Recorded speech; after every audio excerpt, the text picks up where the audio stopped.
சூரிய பகவானை சூரிய நாராயணன் என்று அழைப்பதற்கான காரணம் என்னன்னு தெரியுமா? விஷ்ணு பகவான் பிரபஞ்சத்தின் பரிபாலகராக திகழ்வது போல சூரிய பகவானும் இந்த உலகிற்கு சேவை செய்பவர். பஞ்சராத்திர ஆகமங்களிலும் சில புராணங்களிலும் சூரியன் விஷ்ணுவின் தோற்றம் என்றே வர்ணிக்கப்படுகிறது. அதாவது விஷ்ணுவின் சக்தியும் கருணையும் சூரியன் மூலம் வெளிப்படுகின்றன. ஸ்ரீமத் பாகவதம் மற்றும் விஷ்ணு புராணம் போன்ற நூல்களில் சூரிய பகவான் நாராயணனின் அவதாரமாக குறிப்பிடப்பட்டுள்ளார். ராமாயணத்தில் அகத்தியர் முனிவர் ஸ்ரீராமருக்கு ஆதித்ய ஹிருதயம் உபதேசித்தார். அது நாராயணாய நம என்று சொல்லி சூரிய பகவானை நாராயணராகவே வணங்க சொல்லப்படுகிறது.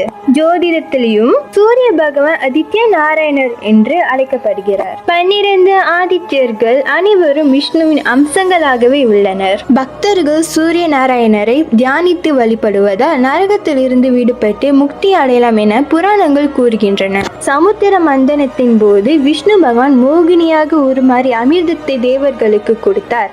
அப்போது சூரிய பகவான் அமிர்தத்தின் சுவாசமான பிராணசக்தி என விளங்கினார். இதனால் அவர் நாராயணன் என்ற திருநாமத்தை கொண்டார். முடிவாக சொல்ல போனால் நாராயணர் என்றால் அனைத்திற்கும் ஆதாரமானவர், உலகத்தை வாழ்விக்கும் சக்தி. அந்த ஒளியும் சக்தியும் சூரியனின் மூலம் வெளிப்படுவதால் அவர் சூரிய நாராயணர் என அழைக்கப்படுகிறார்.